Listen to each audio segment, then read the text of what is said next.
Well, we're live here on the interwebs yet again on the back porch here in eastern Oklahoma. Hopefully YouTube cooperates today while we live stream. Unlike last night where it kicked me off 10, 12, 15 times. I don't know. Well, look who it is.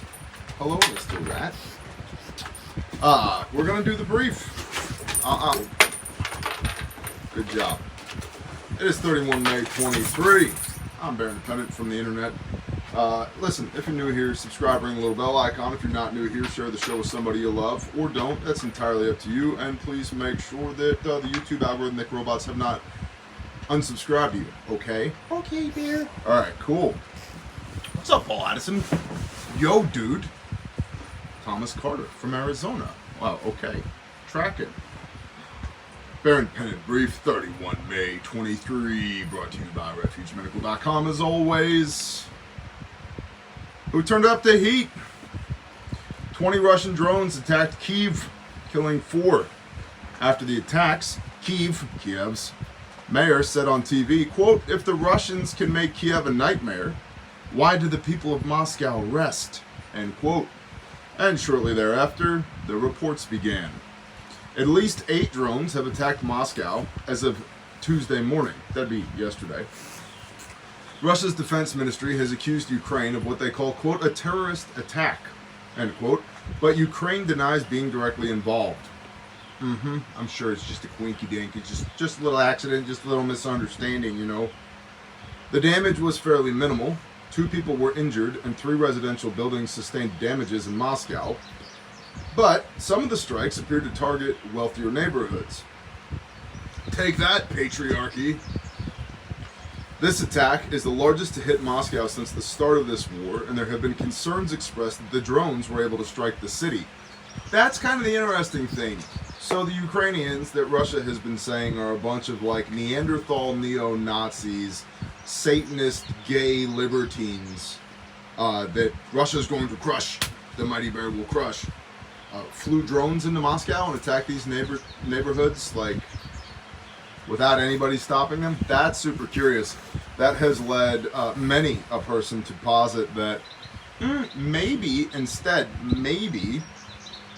the Russians attacked themselves simply for propaganda, especially when you consider the fact that, like, there was no real damage done, no real lives lost. Now, here's the super secret deal here, the insider information. I don't know. I have no idea. But I don't like why. What does Kiev gain by attacking Moscow with some drones other than making them feel a little bit unsettled? Not much. I think it's more in Russia's favor to fake this attack as an onus to escalate in Ukraine. But even then, like, why? Russia's basically already using everything they've got short of nuclear weapons in Ukraine. So, is it like, oh no, man, World War III, we're on the brink of World War III? I'm going to go ahead and say probably not. I think this is just an interesting anecdote, an interesting footnote in the history of the war in Ukraine. Military-industrial complex, said Tack the Dad. In the past, senior U.S. officials have noted that attacks within Russia's borders could escalate the conflict. Russia's foreign ministry has stated that it has the right, quote, "to take the harshest possible measures," end quote. Of what? More artillery strikes? More drone strikes? More missiles launched from MiGs? More, attacks with missiles from the Black Sea? More conventional ground forces? What else? What else are you gonna do? Shoot laser beams at them? I don't know what else they got, right? Oh. It's warm here today in East Oklahoma. 90 degrees. So it's a little much. In other news, North Korea, everybody's favorite dumpling, is preparing to launch a military spy satellite in what is obviously a global controversy. The launch would violate UN resolutions that ban any long-range missiles testing from North Korea. UN resolutions. We all got together and decided that you can't do that. And if you do, we will issue you a piece of paper. And you're going to be very disappointed when we hand you this piece of paper. And if you don't like the piece of paper, we will sanction you even more than we already have. So don't you dare do that, Mr. Dumpling Guy. The U.S. State Department has warned North Korea in a statement saying, quote, "We urge the DPRK, the Democratic People's Republic of Korea." The what? The Democratic People's Republic of Korea? We're about to be DePrusa here in the United States of America. The Democratic People's Republic of the United States of America. Right? Like, we've talked before about the intricacies of democracy versus a representative republic. The Democratic People's Republic of Korea. They don't exactly have it going on there in North Korea. Just FYI. So, like, maybe we just do, like, what do they call that in real estate? Like a couple of comps? Like, let's look at some other societies and see how that whole Democratic People's Republic thing is working out. Not so great. Economic mobility, not great. Availability of food is kind of a minor thing, but availability of food, not so great. Economic stability, no. Freedom, nope, not doing so good there either. Representative republic, nope, we got a dumpling dictator instead. Yeah, I mean, the comps don't really check out. You know, they're not doing so great. So, we urge the U.S. State Department, we urge the DPRK to refrain from further unlawful activity and call on Pyongyang, the capital, to engage in serious and sustained diplomacy, end quote. It's not a very compelling argument. The CEO of Rogue States Project, Harry Kazianis, told USA Today, quote, "The North Korea crisis, which has been in a state of hibernation for years, seems to be getting ready to explode again upon the world stage. Pyongyang, thanks to decades of investments that total billions of doll hairs, is no military paper tiger, but can raise tensions far beyond anything we've seen in the previous years. And that could put us on the brink of a nuclear showdown." End quote. I mean, maybe it's just the vibe today. Maybe I'm like super focused on the micro today, like absolutely got my hands full on the micro today, but I'm like, drone strikes in Moscow, meh. DPRK, you know, launching a spy satellite, like. The fact of the matter is, like, we've got, 3 carrier strike groups in the South China Sea. They launch a missile and we don't want that missile to go anywhere. We can very quickly make that missile not go anywhere. But what about international tensions? What shall we do? I don't know. Grow a pair of balls like we used to have as a nation. We're like, you know, let's lean into this American hegemony, right? Like let's just go there, right? Like, we have more naval ships than the next 7 navies combined. Right.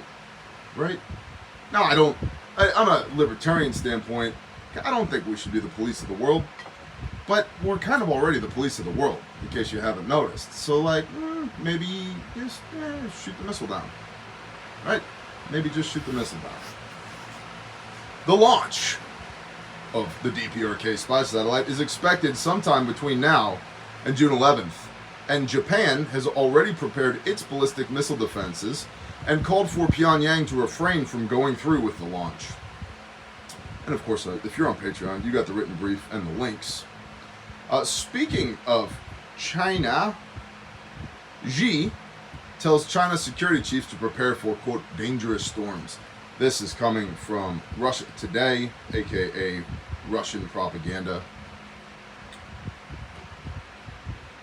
Why are all these dogs loose? Luckily, they're well behaved, but they're all supposed to be on tether. I don't know what's happening right now. I will deal with that later. China faces increasingly difficult and complex national security challenges and must prepare for worst-case scenarios by increasing its capacity to deal with external threats, President Xi Jinping has warned. Quote, "We must be prepared for worst-case and extreme scenarios and be ready to withstand the major test of high winds, choppy waters, and even dangerous storms," end quote. The state-run news agency Xinhua quoted Xi as saying on Tuesday in a meeting with China's top security officials in Beijing. He added that more efforts were needed to modernize the nation's security architecture and, quote, get prepared for actual combat and dealing with practical problems, end quote. Xi made his comments to the National Security Commission amid increasing tensions with the U.S. Just this week, Beijing declined Washington's request for a meeting between the two countries' defense chiefs when both men attended a security conference in Singapore in June, citing the need for U.S. officials to respect China's sovereignty and security concerns. I just think it's interesting that Xi's like, hey, we should be ready for combat. China cut off defense and climate ties with Washington. And climate ties, ooh, isn't that just, oh, green tech. Well, we need to be carbon neutral. Like, China produces the vast majority of CO2 emissions in the world. They burn coal for power. Doesn't matter what we do over here if they don't stop doing what they do over there. You know what I mean, Maria Spencer? Rob Max gets it. Glock 316 knows what's up. China cut off defense and climate ties with Washington last August over alleged meddling by U.S. officials in Taiwan. Chinese Foreign Ministry spokeswoman Mao Ning demanded on Wednesday that the U.S. stop flying spy planes over the South China Sea, calling the flights dangerous provocations. Again, China thinks that they somehow have ownership of the South China Sea. They do not.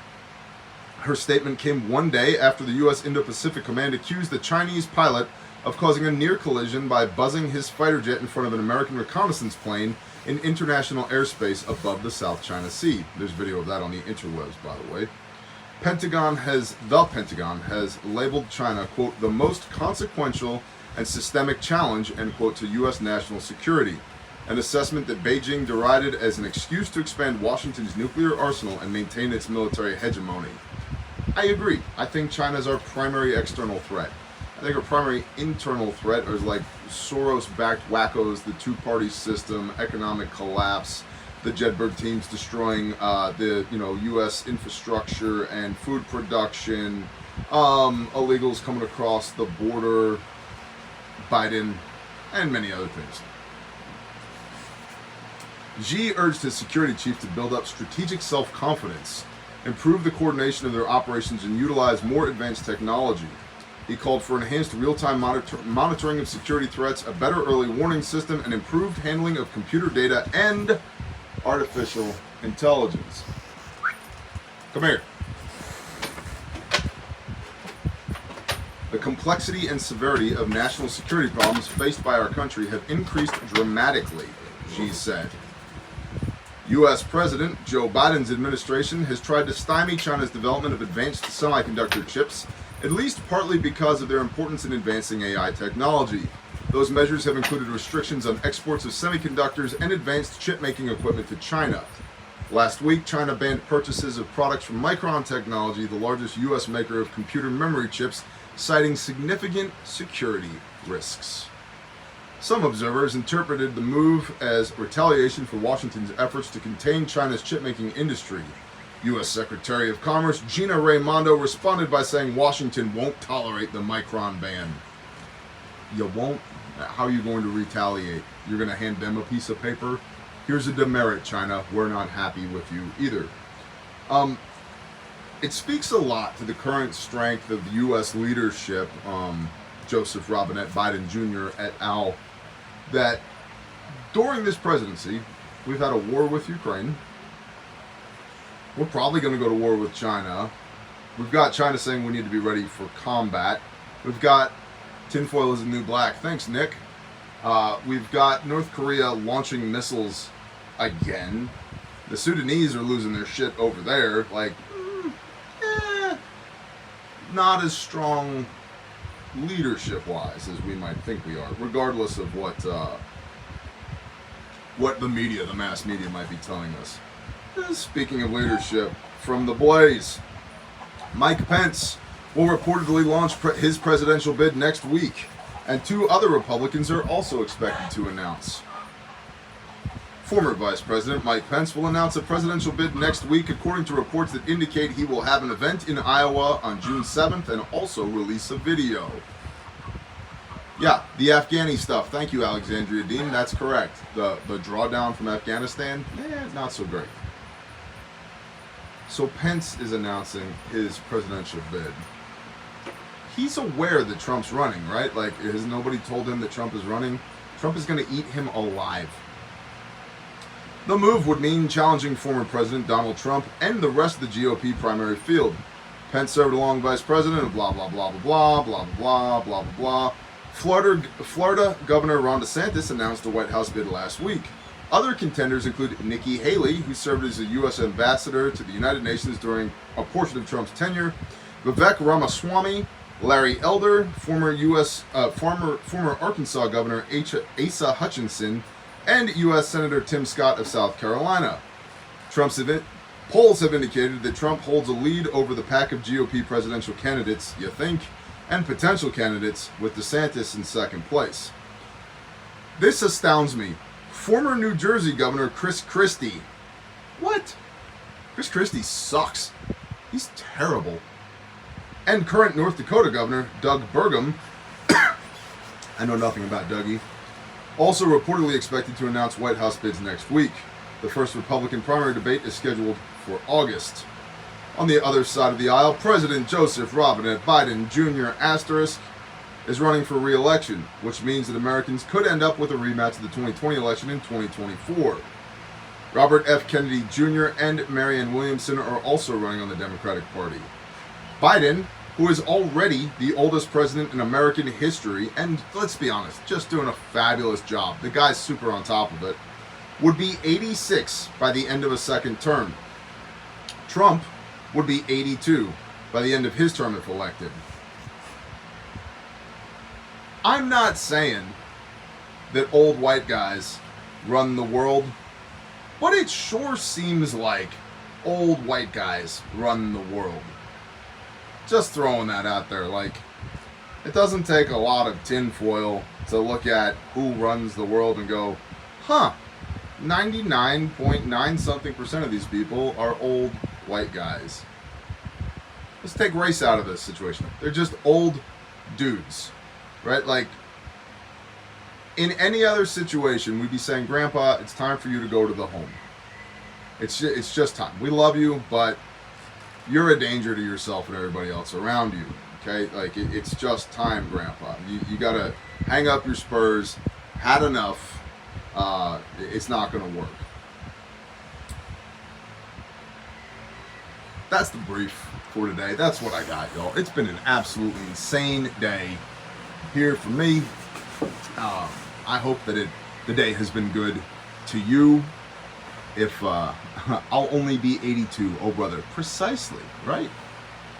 Double live bear today. Yeah, I was also live with Refuge Medical earlier today over there, and now I gotta police all my doggos. So, if you're one of those people that jumps off when it's time to talk about how to support the show, here's your polite invitation to beat feet, skedaddle, get out of here, have a blessed day, shalom. Everybody else, you guys know the drill, man. We do all the things on Patreon. It's $5 a month. It's a prepper consultancy. It's the best $5 you can spend on the internet, dude. Links in the description. It's phenomenal, tremendous, believe it. I almost want Trump to get reelected just so I can do this all the time and talk like this. It's beautiful. It's the best Patreon. Everybody tells me. Melania loves it. It's precious, believe it. Gorgeous. The best. The best. Hello, Brandon. Hello. Hello, Brandon. Hello. Refuge Medical, you guys know the drill. If you want, like, if you're into American-made stuff, if you're a patriot, if you think there's still inexplicably some hope for this country, that we are still the best-looking horse in the glue factory, and you understand the importance of having real life-saving capability, you can shop at Refuge Medical, and we would greatly appreciate that.